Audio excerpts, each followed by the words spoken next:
dollar. Dirt and money, no soul. Had to go and get it, ain't no time to kick it. Got a stack of flip for my foes. Dollar.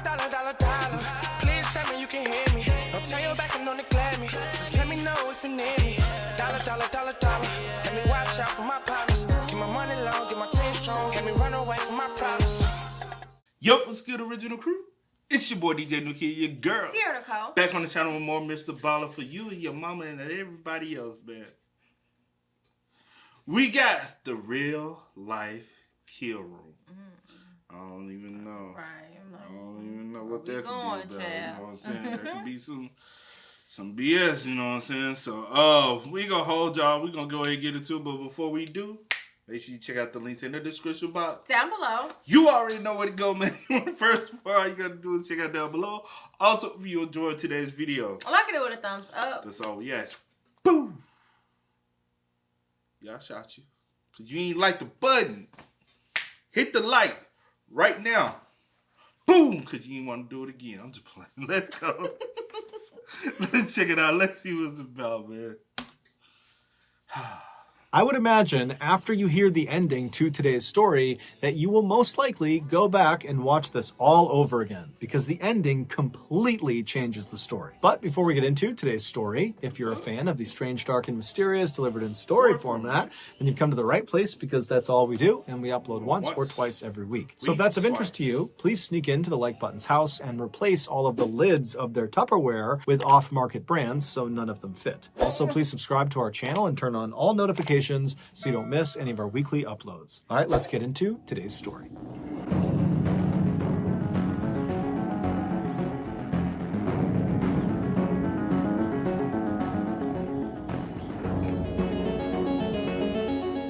Ever since he was a child, Mark Twitchell had always dreamed of becoming a big-time Hollywood filmmaker. But he knew the odds were stacked against him because he lived in Edmonton, Canada, which was not exactly known for being a movie-making hub. Nonetheless, after high school, he enrolled in an Edmonton art college, and in 2000, he graduated, earning his degree in radio and television art. But after college, despite utilizing his training to make several films, none of them generated any buzz beyond his friends and family, and so it seemed like his filmmaking career was turning into a bit of a dud. However, in 2007, Mark had a bit of an unintentional breakthrough. He had been a longtime Star Wars fanatic, and that year, he decided, purely as a passion project, he was going to write a script for a prequel to the Star Wars franchise. When he finished it and shared the script with some of his colleagues, they were so impressed with his writing, they said, "Mark, you need to produce this into a movie. This is incredible." And so Mark, who was totally amazed at this unbelievable feedback he was getting, decided, you know what the heck, I will produce this movie. And so he began sending his script out to different actors and actresses to see if they might be interested in playing a role. And amazingly, one of the original Star Wars actors, Jeremy Bulloch, who played Boba Fett, he read the script and he was so impressed by it that he agreed to play a role in Mark's film. And so this passion project had quickly turned into Mark's biggest success yet. When the movie was finished, it did well, but it didn't propel Mark into Hollywood stardom. However, it did put him on the map as a bona fide filmmaker, and it showed him that if he just focused on making films about subjects he was already very passionate about, those films would be much more likely to succeed. And so in 2008, so roughly a year after creating the Star Wars fan fiction film, Mark decided to embark on another film project around another passion of his, Dexter. Dexter was a very popular TV show about a fictional serial killer whose name was Dexter, and the way Dexter would kill his victims is he would lure them into these small rooms, which he called kill rooms, and inside of them, basically every surface, the ceiling, the walls, the floor, were all covered in plastic sheeting to catch any of the blood, and then he would kill his victims, usually with a knife, and then afterwards he would dismember them and bag up their body, and he would roll up all this plastic, kind of collecting all the evidence, and then he would dump the plastic and the body into the ocean. Mark was obsessed with the show, and so it inspired him to make his next movie be about a killer too. Except instead of it being fiction like Dexter, he wanted his movie to be at least based on real events. And it just so happened at the... No, I'm trying to look it up. I was like, how we did this before? Because I know this story. I've heard it. Okay, well, hold on. I don't think. I know about Dexter, the show, but I don't know about. What's I'm his talking name? about this Mark? happening in real life. I don't know about Mark's story. I heard a story about it, and I don't know. I can't remember where. It's been a while ago, and I think I know where we going with it. Okay, well, don't tell me because don't ruin it for me. Because I remember watching it, even the coverage and stuff on YouTube. And found out. I don't even know. Okay. On my bed. I was just trying to look it up. I was like, we have. Because you were trying to make sure we haven't. Because I was like, I know about this already. I think I do. Let me say that. I think I do. What I'm thinking about, I'm like, I feel like I've heard about this before. Let's see. Sorry. Time he was thinking about doing this movie, there was this uncaught murderer terrorizing Edmonton, and so Mark decided the Edmonton killer would be his star. Mark would spend the next several weeks obsessively researching the Edmonton killer and his victims and establishing a clear timeline of what had happened with this case, and then after he felt like he had compiled every piece of information he possibly could, he used that research to concoct a 42-page first draft of his script. And as soon as he was done with that first draft, it somehow got leaked. And when it got leaked, the contents of this script were so shocking and so controversial that the script wound up in the hands of the Edmonton police. And when they read the script, they immediately recognized they had a big problem. They reached out to Mark and they told him under no circumstances can you turn this script into a movie. And then the police basically wiped this script off the face of the earth. Today, if you go looking for Mark's script online, you'll basically only find heavily censored versions of it. But recently, I got my hands on an uncensored version of this 42-page script. Now, I'm not going to literally read you this script. However, what I'm going to do is use the script's information to tell you Mark's highly controversial Edmonton killer story. As you listen, remember this story is based on actual events. And so the victims' names and the information about them is real. Okay, here we go.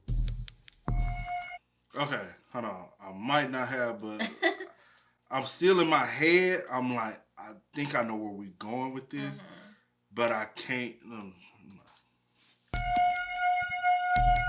In early October 2008, a soft-spoken 26-year-old casino security guard named Giles Tetro was living alone in Edmonton. Giles's life had recently been turned upside down because a few months earlier, his wife had told him that she just didn't love him anymore and that she was going to leave him. Giles was still very much in love with his wife, and so this was a totally heartbreaking experience for him. After she left, Giles tried to stay busy and keep his mind occupied, but it rarely worked. Oftentimes, he felt crushingly lonely and sad. But on Friday, October 3rd, when Giles came home from work that afternoon, he suddenly felt like, you know what, I gotta get my life together and I'm gonna start by finding myself a new romantic partner. And so he went on a dating site and he made himself a profile and he began scrolling through all of the women's profiles that lived roughly in his area. And at first, no one really appealed to him, but then he stopped on this one woman's profile. She was this young, blonde, beautiful woman named Sheena, and she lived right in Edmonton. And so Giles thought, what the heck, I'll send her a message. And so he did, just introducing himself and asking to talk further. And she responded just a couple of minutes later. And then over the next couple of hours, the two exchanged dozens of messages, getting to know each other. And then finally, Sheena just says to Giles, hey, you know, we live so close together. Why don't we get together tonight and go grab dinner and watch a movie together? And Giles is thrilled. And he says, yeah, I'll come pick you up. What's your address? And Sheena would tell him, you know what? I don't feel comfortable sharing my address over this dating website. And so instead, she sent Giles this strange customized set of directions that didn't give the actual address of her house. Instead, it basically gave Giles a set of known landmarks in Edmonton that he could follow until he finally arrived at her residence. And she also told him that when he arrived, instead of just coming up to her house, there would be a detached garage and the door would be open and he would go through the garage, out the door into her backyard, and then he would go up the back steps to the back door of her house and she would meet him there. Now, Giles did think this was a little bit strange, but at the same time, he's thinking, you know, I am basically a complete stranger to her. We just met today on the internet, and so I really can't blame her for taking some extra safety precautions with me. And so he told Sheena he had no issues using her special directions, and then he said he'd be over soon. And so Giles hopped in the shower, he freshened up, he got dressed, he hopped in his truck, and then he began driving to Sheena's house. After about 15 minutes of following these directions, he reached the end of them, and they placed him in this alleyway in a suburban neighborhood. And where he stopped, he looked off to his right, and he saw there was this 2-car garage, and he knew it was Sheena's garage because one of the doors was open like she said it would be, although the door was not open all the way. It was open enough to where he would have to duck to get into the garage, but either way, he knew it was her garage. And so he turns off his truck and he gets out and he tries to look up at Sheena's house behind the garage to see if maybe he can see her looking out the back door, but the detached garage that was right up against the street was kind of blocking his view, and so he thought, okay, whatever, I'll just go in and make my way up to the back steps. And so he walks over to this 2-car garage and he goes to the open side, he ducks down and he goes underneath and he stands up inside of the garage. Now, it was dark inside of the garage, there was no light on, but there was enough light spilling in from the opening of the garage door that he could see there was really nothing in the garage. However, virtually every surface, the walls, the ceiling, the floor, was covered in plastic sheeting. Now, he had no idea what this plastic sheeting was for, and he really didn't care. He just kept walking across the garage towards the door that would lead into Sheena's backyard. And when he reached that door, he reached down to the door handle and he was about to turn it when he felt a blinding pain in the back of his neck. He whipped around, and even though it was dark inside of this garage, he could clearly see this huge man in a black and gold hockey mask standing right in front of him holding a stun baton. Giles tries to run past him to try to get out of the garage, but the man grabs him and then takes his stun baton and drives it into Giles' stomach, and he pulls the trigger. And immediately Giles feels this coursing pain in his torso and he falls to the ground, and then this man in the mask releases the trigger and Giles tries to scramble up to his feet to try to run out of the garage. But as soon as Giles turns around, he stops where he is because he sees this huge guy in the mask is standing between him and this open garage door, and he's now holding a gun in his hand and he's aiming it right at Giles. And so Giles freezes. He has no idea what's going on, and this man who's got this mask on barks at Giles to get on the ground and put your face on the ground. And so Giles at this point is thinking, I'm going to get killed in here. I have nothing I can do. I'm completely defenseless here.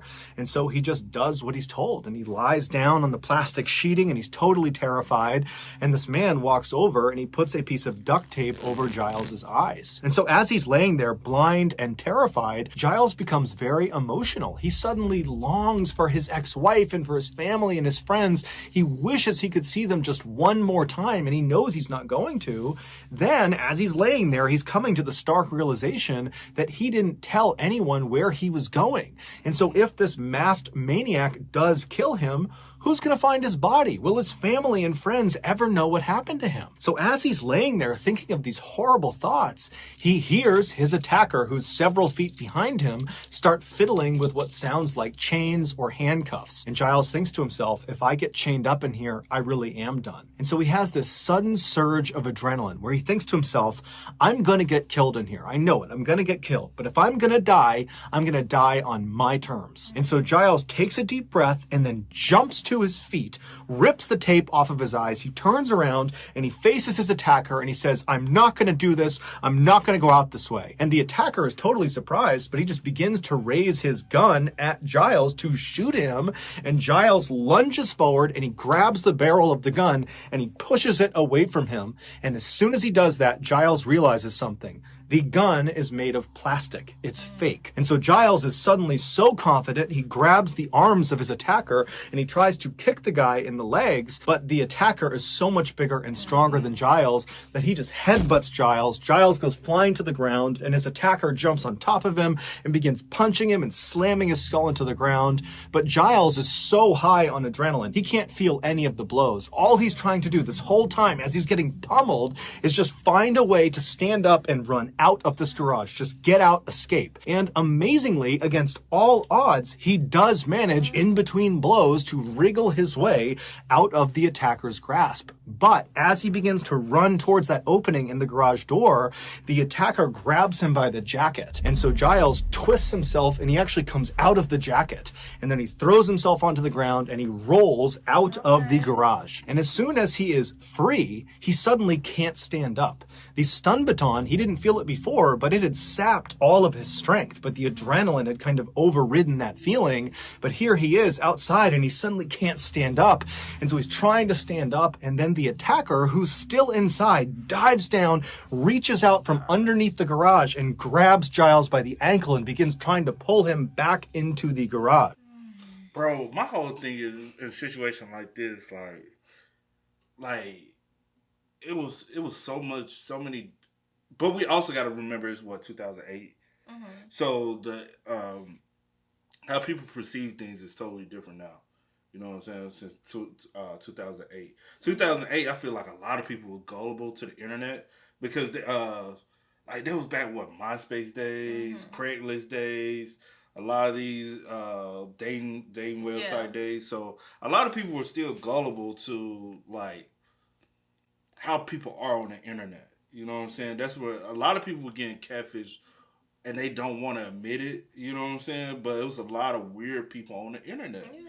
You know what I'm saying? So you have an individual like this, and they're looking for men who they deem as lonely or might be desperate because you just now meeting this woman, and you are really willing to come to her house, and she's not blatantly giving you the detailed directions, address, the directions. Yeah, and that's the reason why, especially in a situation like this, you got to keep a homie on call. Or somebody you know, hey, I'm finna go check out this chick. You know what I'm saying? And then when you pull up, like, hey, I'm gonna shoot you the address when I pull up, just so if anything go down. You gotta make yourself kind of, you know what I'm saying? Like, hey, people know I'm here. Yeah. And he might would have let him go, or he probably would have immediately killed him. We don't know. We don't. Yeah. But maybe that would have gave you another chance. But like, hey, I gave somebody your address. The police, you know what I'm saying? Just, I don't know, like, just don't give yourself, like, no hope at all. Basically what I'm trying to say. You get?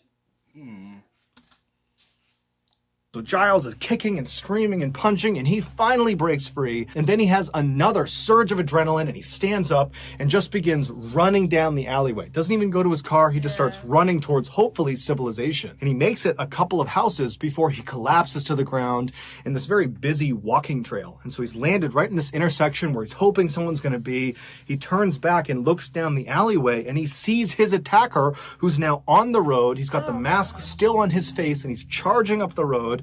Giles can't even get up. He's so tired, but Giles looks to his side and he sees there's this random couple walking down the walking path. They see Giles on the ground who's calling out for help, and they run over to him and they get right in front of Giles, and Giles immediately points at the attacker coming down the alleyway and says, he's trying to kill me. And the attacker, amazingly, just jogs right up to Giles, right up to the couple. He does not take his mask off, and he acts like he's friends with Giles and says, oh, come on, Frank, you're making a big deal out of it. It's a game. Come back to the garage. I'll meet you there. And then the attacker just turns around and walks back down the alleyway back towards his garage. And so Giles turns and looks up at the couple, who are totally freaked out by this whole situation. They don't know if this is some weird setup that they're going to get robbed or something. They don't know if this is a hoax. And so they say, hey, you're on your own, pal. And they turn and they leave. And so Giles is left in the middle of this intersection. The only people that could have helped him are now gone. And so he rolls over and just looks down the alleyway in the direction of the garage. And he can actually see his attacker pacing back and forth inside of the garage because that door is partially open. And so Giles doesn't know what to do. He has to get to his truck to get out of here. And so he just sits there for a couple of seconds, just watching the attacker, making sure he's staying inside of the garage. And then finally, he just took a deep breath. He pulled himself up and he stumbled down the alleyway. He got in his truck, fired it up, and he peeled out of there. When Giles got home, he was obviously traumatized from this horrible thing that had just happened to him. I was like, bro, why are we going back to the truck, bro? I mean, that's the only other option he had. He can't walk. Like his thing was like, I need to at least get to my truck so I can drive. I don't have strength to walk. I was screaming for help. Well, people. I mean, the only people that could have helped him. But he's in a suburban neighborhood. Reason why I'm saying that, there's other homes, so there's other individuals. And you have a lot of people that they hear things and they're like, I don't know what's going on. But at least call the police, though. Do something. But a lot of people, you know, like, they hear stuff, they just, I hear it, but I ain't going to check on it. You know, I'm just go. Hope somebody else. But I'm call, glad he was able to get back to his truck and drive off. Most definitely. Out of there. When Giles got home, he was obviously traumatized from this horrible thing that had just happened to him, but he also felt embarrassed and kind of ashamed that he had clearly just gotten catfished by the psycho in the garage. Obviously, Sheena, the woman he supposedly was talking to, was not real. It was that guy in the garage that had attacked him, but he didn't really understand why it had happened. He had no idea why anyone would target him, and so the whole situation was just such a mess. He decided, you know what, I'm not going to tell anyone. He didn't report it to the police. He didn't tell his friends. He didn't tell his family. He just decided he was going to move on and forget about it. A week later, on October 8th, another Edmonton man, 38-year-old Johnny Altinger, was perusing the dating website that Giles had been using. Johnny made a living doing quality control for an oil and gas company, but he hated that job. He much preferred to spend his time tinkering with his computers or his prized motorcycle. Johnny had lots of very close friends, but romance was always something that had eluded him. So that afternoon, Johnny, like Giles, was on this dating website to potentially find a romantic partner. And so as he was scrolling through all of these different women's profiles that lived roughly in his area, he wasn't interested in any of them until he stopped on this one profile of this beautiful young blonde woman named Jen, who lived right in Edmonton.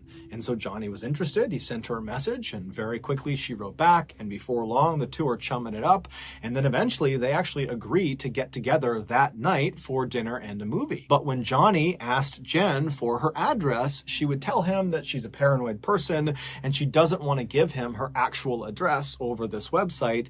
And so instead, she gave him a set of very strange directions that relied on local landmarks in Edmonton to guide him into her residence. And she would tell Johnny, when you get here, go through the garage, the door will be open, go out the back door, go into the backyard, make your way up to the back of the house, and I will meet you at the back door. And so Johnny definitely thought these directions were very strange, but he was really eager to meet up with Jen, and so he really didn't care. And so he told Jen it was no big deal, he'd happily follow her directions, and then he hopped in the shower and he got himself together, and then before he left to go to Jen's house, he forwarded Jen's email that included her very strange directions. He sent those directions to one of his very close friends, and he kind of jokingly included a message that was like, hey, if I go missing tonight, this is where I'm going. And then Johnny hopped in his car and he left. The directions brought Johnny to the same garage in the same alleyway that Giles had been to a week earlier. And when Johnny came to a stop in front of Jen's two-car garage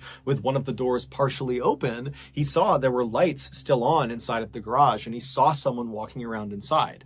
And so Johnny looked at his watch and he realized he was maybe 15 or 20 minutes too early. And so he parks his car and he's thinking, okay, you know, Jen might be inside of this garage and I'm early, but maybe I'll just walk over and say hi to her. I'm sure she wouldn't mind. And so Johnny turns off his car, he gets out and he starts walking over to this half open garage door. And as he gets closer and closer, the lights in the garage go off. And so Johnny stops and he's thinking, why are the lights off? Did she hear me? Does she not want me to come in? You know, what's going on?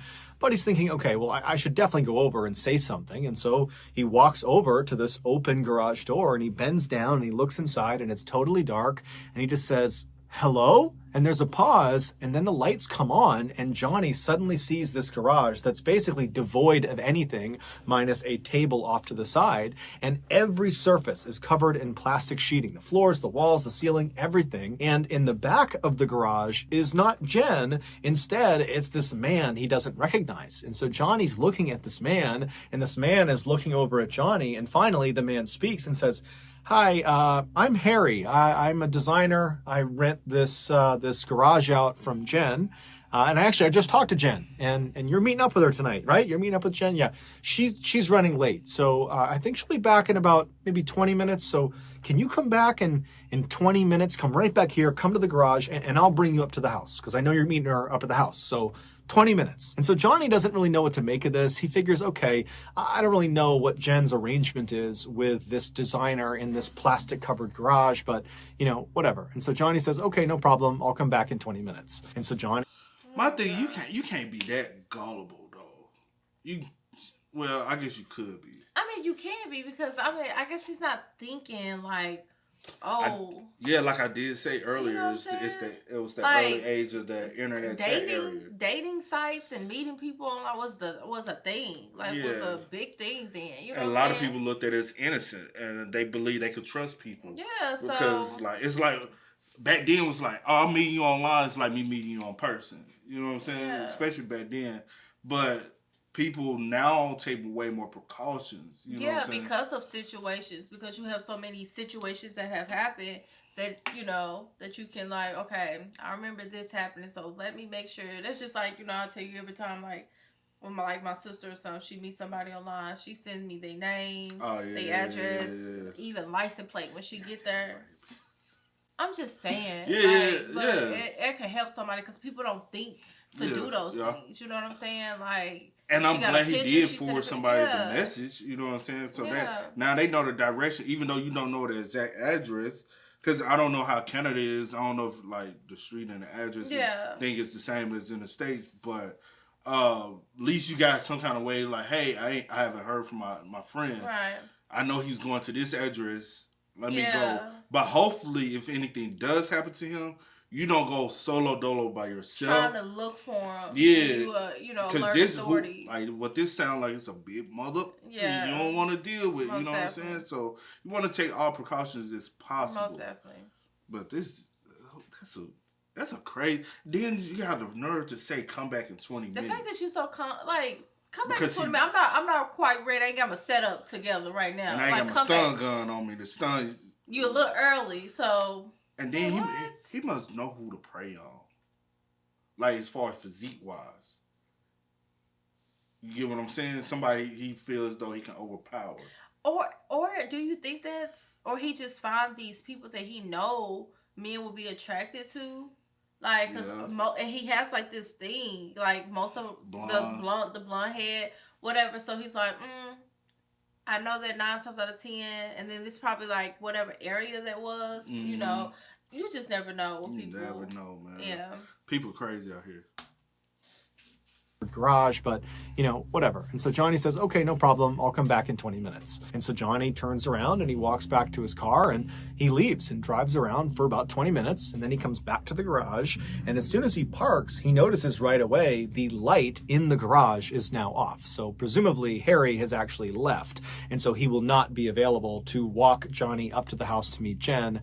But Johnny was thinking, I don't really want to interact with Harry, he seems like a strange guy anyways, and so he counts this as a win. And so Johnny parks his car, he hops out, he walks over to the garage, he bends down and goes inside of the garage, he stands up, and he walks across the plastic-lined floor to the door that's going to lead out into Jen's backyard. But before he reaches that door, something smashes into the back of his head. And immediately Johnny is horribly dazed, and he instinctively throws his hands up to protect his head. He learned from from Giles. Yeah. He was like, okay. Like the stun gun ain't gonna work. And if you notice, it's been weeks afterwards. So he's like, I gotta come up with something else so that I can really like be able to take you down. Or did he lay low because he thought Giles might would have called the police? That too, and then he realized, oh, no one's coming, so let me go and find a new girl, new profile pic. Yeah. Or was it the same profile pic, just a different name? Yeah. Was it the same blonde head? But he didn't say. He didn't say. That's what I'm just wondering. But yeah, so I said. Begins spinning around trying to figure out who or what had just hit him, and as soon as he turns around, he sees in the shadows is the figure of none other than the man he saw before, Harry. And Harry is holding a big metal pipe. And immediately when Johnny sees him, he begins screaming, police, police, police! And Harry just winds up and wails on Johnny with this metal pipe. And Johnny's trying to turn around and get away from Harry, but Harry just keeps moving around him and beating him with this pipe until finally finally, Johnny collapses on the ground, but he's not unconscious. And so Johnny is kind of shielding his head and he's looking up at Harry, who's now just standing over him. He's ceased his initial barrage. And Johnny begins pleading with Harry, I'll give you money, I'll give you anything, just please let me go. And so Harry smiles and he says, you promise you won't tell anyone if I let you go? But before Johnny could answer this, Harry winds up with his pipe and he brings it crashing down on Johnny's face. But amazingly, this does not knock Johnny unconscious. Instead, Johnny grabs the pipe after it hits him in the head and he holds onto it to prevent Harry from hitting him again. And so at this point, Harry is frustrated that Johnny is still putting up this huge fight. And so with one hand holding onto this pipe that Johnny has the other end of, Harry reaches down with his other hand and he unsheaths a hunting knife. And he holds the blade right in front of Johnny's face. And as soon as Johnny sees this knife, his eyes go wide and he lets go of the pipe and he begins to plead for his life. But Harry just smiles and continues to show him the blade. And then at some point he grabs Johnny's shoulder, he pulls the knife back and he plunges it into Johnny's stomach. Johnny howls out in pain and he curls over and he begins screaming for the police, screaming for someone to help him. And then finally Harry pulls the knife out of his stomach and then plunges it into the side of Johnny's neck. And then Harry lets go of the knife and he stands up and he just watches Johnny as he bleeds out onto the plastic lining. As Harry watched Johnny die, he had this pang of regret. He thought to himself, why didn't I play more mind games with him before I killed him? I'll do that with the next one. After Johnny died, Harry would dismember and bag up Johnny's body, and then he would roll up all of the plastic from the walls and the ceiling. He'd gather that all up, and then a couple of days later, he would dump both Johnny's body parts and all of... Let me see, it said a real photo of the actual garage after the killer had removed the plastic. In Johnny's body. That shit is crazy, bro. And the fact that you go through all this to put up all this stuff, get on these sites, for do splatter. All this stuff. No. I know what the plastic is for. I'm saying the time that you take to do all this my bad. is sick in itself, so that you can get ready for your next victim. That's weird. That's sick. Pure evil. Like what? And then well, we'll see. What you gonna say? I'm about to say, and then I'm hoping the friend realized that, hey, I haven't heard from Johnny in a while. He sent me this email. You know what I'm saying? But we'll see. That all up, and then a couple of days later he would dump both Johnny's body parts and all of the plastic containing all of the evidence down a nearby sewer drain. At this point in the story, Mark's script just kind of comes to an abrupt end. We don't know what Harry did after getting rid of Johnny's body and the evidence because Mark just didn't write it. It was like he didn't finish the script.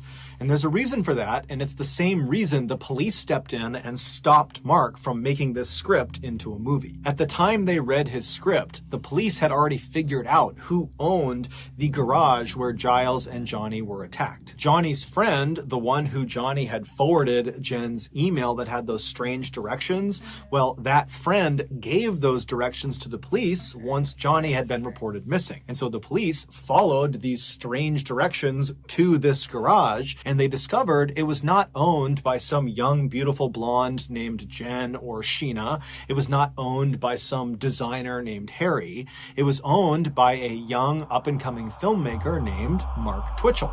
But to this point, Mark had been extremely cooperative with police and allowed them to search it, and they found nothing.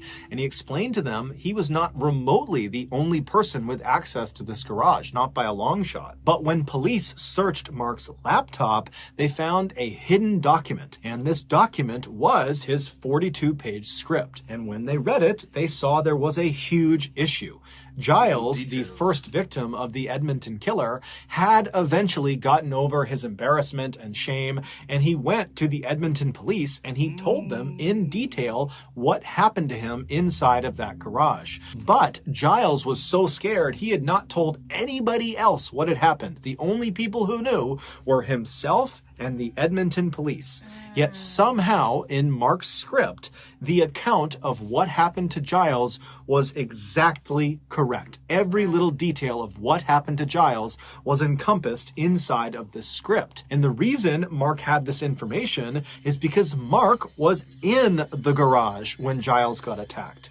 Because Mark was the Edmonton Killer. Mark had been so desperate to make his killer in his new movie as good as Dexter in the TV show that Mark decided he needed to literally become Dexter in real life. He needed to know exactly what it felt like to lure an unsuspecting victim into a kill room and murder them so that he'd be able to more accurately write about it in his script. He believed this would put his movie over the top. It would be the most authentic killer movie ever, and it would be his ticket to Hollywood. And so after Mark used a fake dating profile to trap and then attack Giles, after that experience, he wrote about it, and that became his script.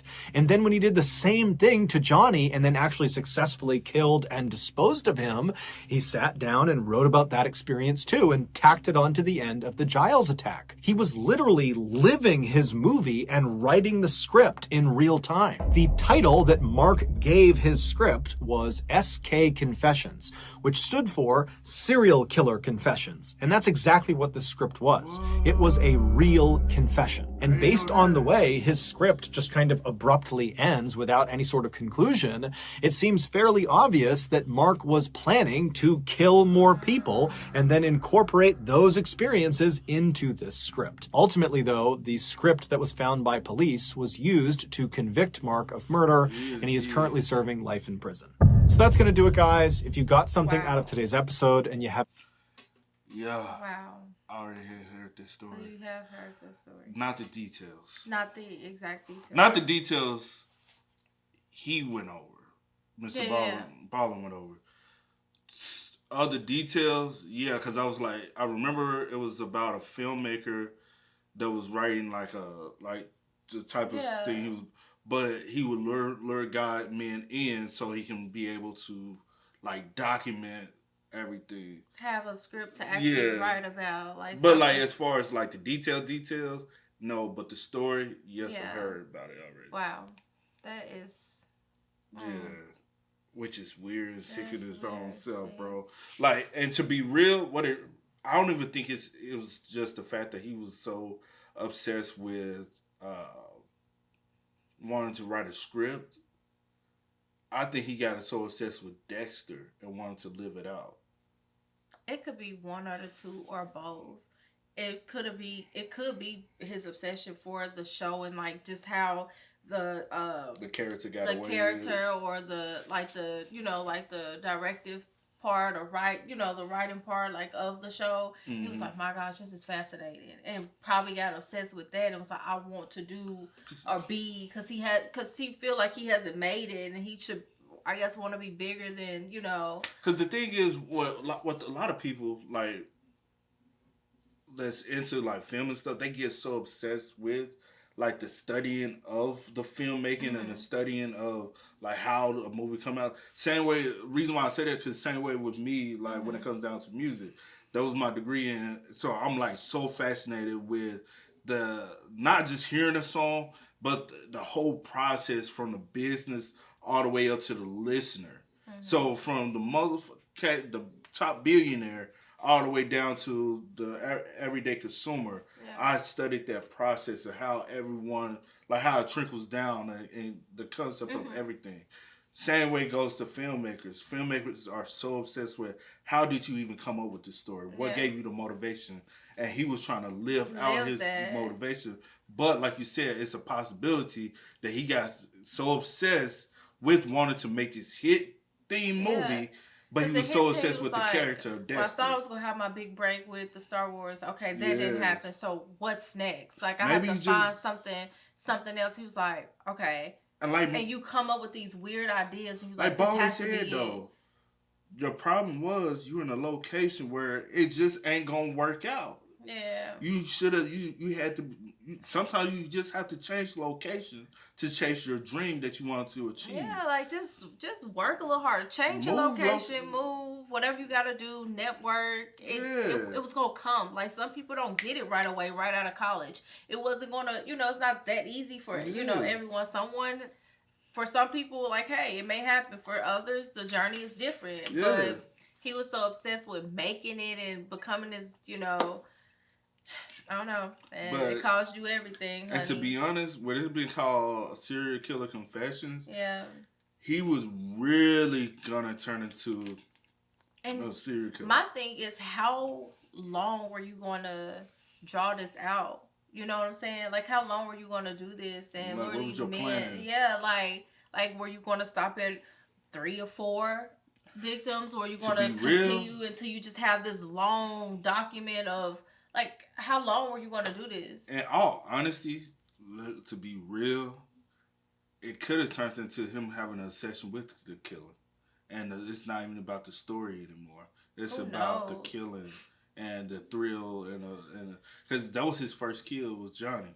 Yeah. Supposedly. Supposedly, right? And then you know, I don't know if this is, you know, him saying, but the fact that you feel like, man, I should have tortured or played with your mind, play more mind games, you know, because if you watch, yeah, and then you want to, you know, you idolize Dexter so much on the show, so you like, and you oh know, my gosh, sometimes I didn't do it like he did. You know how sometimes like when we be having conversations, not even on camera, Mm-hmm. and I just be like, with so many like movies and things like that being put out, documentaries about serial killers, do they like not understand some people get infatuated with learning about these things? Yeah. Not just to learn or research, but actually to want to be like these individuals. Because you just showed me not too long ago is a guy With the guy. was trying to become another Dahmer. Yeah. It was a blonde guy too, wasn't he?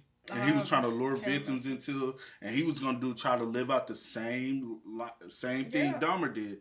But it was before this latest documentary came out. But there's been so many documentaries out that you might get another inspiration for a Ted, another inspiration for any others. You know what I'm saying? Crazy fool out there. But also, they even say that's the reason why they don't really try to document the Columbine situation. Yeah. Because they're afraid of kids, other young students wanting Being to so be fascinated by them, like, and ooh, inspired and like, want to carry on that too. Yeah. So they try to hide a lot of those documentations about that because you have individuals like this who get so obsessed with it and try to carry it out as well. Facts. So like you really got to watch what you consume. I'm like, of all things you could have got obsessed with, you get obsessed with a show about a serial killer, and you like, I want to do this in real life so I can write this script and make it in Hollywood or whatever your dreams were. You know what I'm saying? Like, that's sick. So my thing is, do you think, in your head, did you think other people did the same thing? What you mean? Like Mark, I'm saying, did Mark possibly think other big producers who come up with stuff like that? To be real, you somebody never know. with a mindset like that, you never know. To be real, Like, you really never know. Cause I don't know, bro. Some people, I do be wondering, like, how you come up with these concepts, and it's just like, or is it just something that you've heard, or you know, you've come across throughout the years, and you like retelling a story that you've heard or seen, or you putting different things together. Yeah, it could be that, but you never know. But you just never know. Sometimes I do wonder, like, where some people get their ideas from, or their inspiration. Because some of it, like the ones that be like bizarre, like sick. I'm like, where did, like, you know, you gotta dig deep up in there. Like, where did that come from? Like say this Friday the 13th, the Jason, like, but back in the 70s joint. Yeah. Where'd y'all get y'all true inspiration for that? Like, we didn't see, like, from research inspiration. And some people just have stuff. Like that very animated and for some people it's just in them, but still. In this situation, that fool but just rest crazy. in peace to Johnny. That's sad. I'm glad Giles was able glad he was able to escape. Yeah, because that could have been, even without the help of the couple. Glad he was able to, get to his car and escape, and I'm also glad he got the courage to like reach out to the police and let them know. And to be real, probably the only reason why he was able to escape, Mark, is because you was the very first victim. Yeah. So he really didn't know like how it would fail. Yeah. And what I might need to do next. Yeah. That's the only reason why Johnny couldn't escape. Yeah. It's because he learned from the previous situation. Okay, I need something I can't do a stun gun. Yeah. I got to do the pipe because the pipe but the pipe really didn't work. But he had the toy gun. And in Canada, like the laws with the gun laws. They probably couldn't with get the a first gun. one. And then he was like, okay, well, I'm not going to do the gun thing, the toy gun knife. thing. Let me do the knife. And Because that's if I'm going to kill him, I might as well. I can't let him escape. Yeah. That's crazy. That's sick. Yeah. Hey, man, spam us up. Let us know y'all thoughts and opinions about it in the comment section down below, man. But as always, y'all know how it go. I do go by the name DJ Kid. This is Here, Nicole. We are. Go and get it, ain't no time to kick it. Got a stack of flip for my folks. Dollar, dollar, dollar, dollar. Please tell me you can hear me. Don't turn your back and don't neglect me. Just let me know if you need me. Dollar, dollar, dollar, dollar. Let me watch out for my partner.